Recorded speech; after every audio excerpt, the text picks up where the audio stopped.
This is a quick start guide for the multi-wave mat. The controller comes fully pre-programmed, and I'm going to show you in a few quick easy steps how to immediately start using the mat when it arrives. The first step is to turn the power on with the red button, and now the controller is activated. The next step is to turn on the far infrared heating and preheat the mat.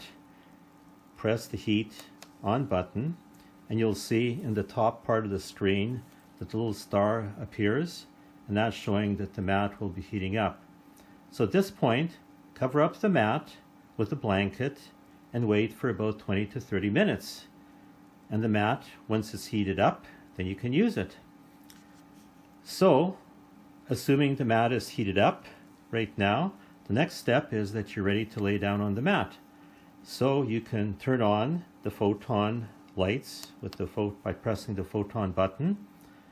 And so that's ready to go. And the next thing is we're just going to pick one program, which is F11. It's the 1 hour program. You push that button, and that button will just get the PEMF energization program working. And now you're ready to lay on the mat and enjoy the full 1 hour session of the multi-wave mat.